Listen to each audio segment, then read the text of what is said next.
Alright, I find myself in Sarajevo, and I feel horrible because I know how to pronounce the first part of the country, Bosnia. I'm in Bosnia, which is country 54. Bosnia and Herz. But I'm gonna fuck this up so much. I have once again no idea about Bosnia, but I suspected maybe it's all gonna kind of be the same, right? It was all Yugoslavia, just different regions. So maybe I'm like thinking like United States, where there's like some unifying thing, but then there's regional foods or specialties, or I don't know. We'll check it out. So I'm in Bosnia, and unfortunately, in Sarajevo, Bosnia, this has some of the worst internet I've ever experienced in the world. Typically, when I first enter any Airbnb or any country, one of the first things I do is I run a speed test right when I walk into the door and check the Wi-Fi. And over here you can see that I'm getting incredibly slow numbers. The connection times out. I'm trying to surf the internet. Wi-Fi cuts out, and you might be wondering like, hey, why is this a big deal? Well, I work full time as I'm traveling. I need at least like 1 to 2 megabits per second to work comfortably. And not only that, but I use this travel router, USB travel router, with a VPN to always make sure that my location is in the United States. So I have American-based internet, and when I'm Googling and doing everything, the search results are in English versus whatever foreign language I happen to be in. When I use a VPN, my internet gets much slower. So, right, this is a problem. I have fallbacks. Usually, you can use the cell network. So when I was in East Timor or Haiti, I was able to still get reasonably fast internet through the cellular network and tether off my phone, and it was reasonable. That's not the case here in Bosnia either. The cell network, when I connected, that was also not fast enough. So the next fallback is trying to find a co-working space. Co-working spaces are generally spaces where you can go and you sit down and you can work, but there's usually businesses being run out of co-working spaces, so you can generally rely on it having fast and stable internet. But my working hours while I'm here in Europe are from 4 p.m. till midnight, and co-working spaces usually close around 9 or 10 p.m., which presents a problem. Just my luck, it turns out that just a month ago in Bosnia, a 2-minute walk away from where I'm living, there is a 24-hour co-working space with 200 megabit per second download internet, 12 megabit per second upload internet.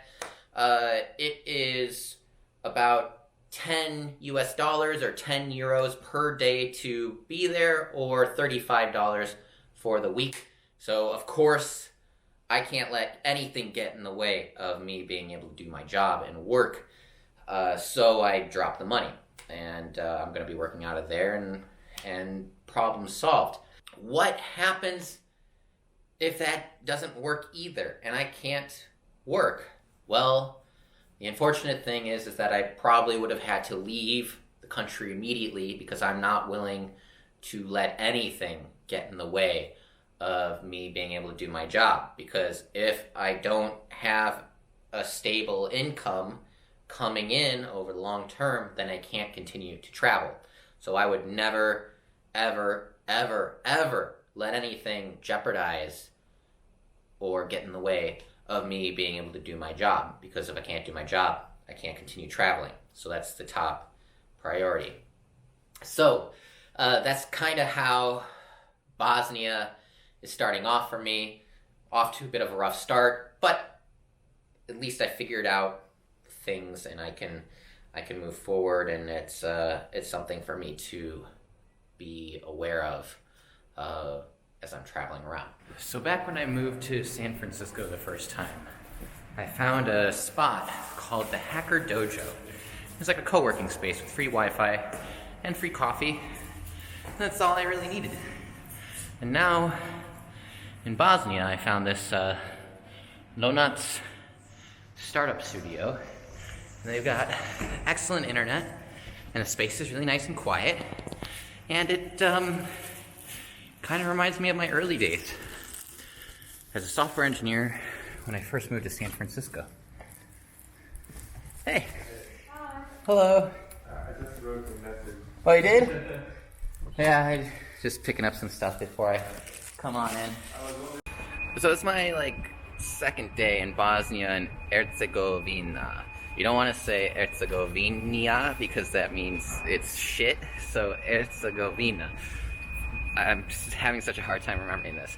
And the city is really growing on me. I guess a lot of people kind of look at Bosnia as sort of this post-war society, but it doesn't feel that way to me as I'm walking around. Just this main city is kind of growing, picking itself up, rapidly modernizing. Dude selling Kleenex on every corner for... Oh, I really have to ask why they're doing that. Oh shit, that looks good. The food is great. You have some 24-hour access to things. The prices are fantastic. And yeah, it's really nice here. The people are really cool. And this is shaping up to be really unexpected adoration for Sarajevo. I guess as I learn a bit more about the history of the war in Yugoslavia and the dissolution and all the bombardments and everything, I come across scenes like this, and I can't help but ask, are these old-timey ruins that have been preserved from thousands of years ago? Because it definitely looks like that to me. Or are they actually buildings that have been built in the last 100, 200 years, and then they just got bombed out and they ended up looking kind of like their ruins? It's a weird bridge, I suppose.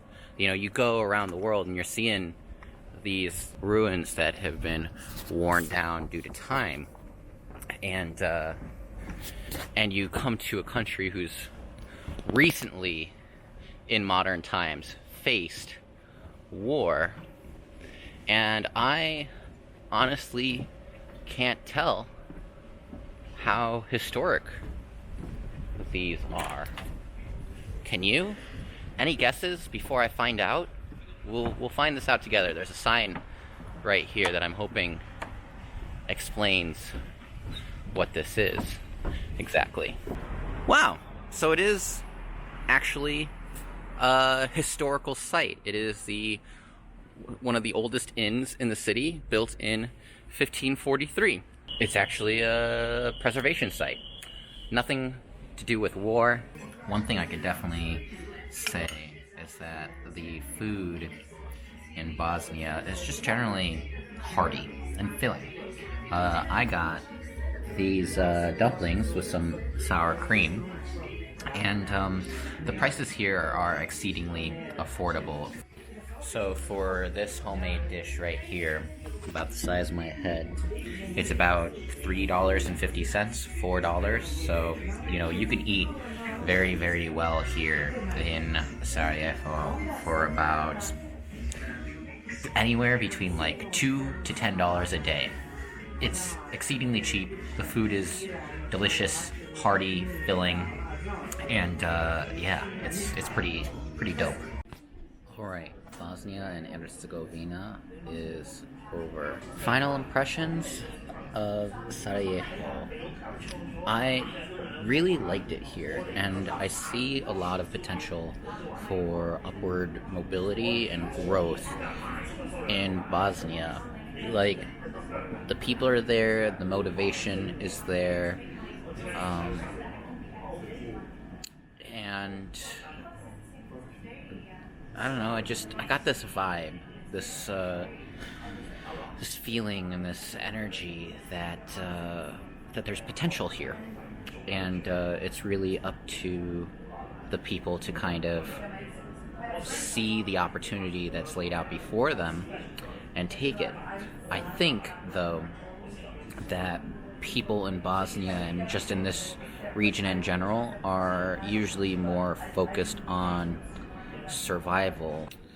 So then, something that's kind of interesting about the people in Bosnia from the anecdotal evidence that I collected is that they're so used to going to war over and over and over again throughout their history that this sort of island of stability for this generation is it's new, but they kind of go to war like every 50 to 75 years. So there's this feeling of like, we need to be ready to survive again in the near future. And so from the folks that I was talking about, they're like, well, yeah, like maybe the resources are here, but no one even knows how to like kind of be entrepreneurial and do these startup things or build businesses here. So that was a very intriguing insight that I kind of came across in my interactions here. Food was excellent. The prices are very cheap, extraordinarily cheap. The people that I met were lovely, intelligent, still driven, or optimistic about their future. And Bosnia is just a country that I would love to come back to again and explore more. Story of my life, working way too hard at a startup, launching a product, didn't have much time to go and explore this week due to exhaustion or me just being sick. But it's someplace I want to come back to and dig a little bit deeper into. I also had the chance to go to one of the War Crimes Museum. Moved me to tears seeing some of the stuff in there. Just it's weird to see the repetitiveness of the consequences of war come up over and over again. They mention something about them being subjected to genocide. A lot of people say that we don't want this to ever happen again, and we'll stand up to it if it does, but I don't see that happening, so that bums me out a bit. It makes me sad to think about, but it's important to think about when trying to broaden your horizons and foster a deeper level of empathy for the world. All in all, thank you so much, Bosnia, Vala, and Lepetica, and until next time, thank you.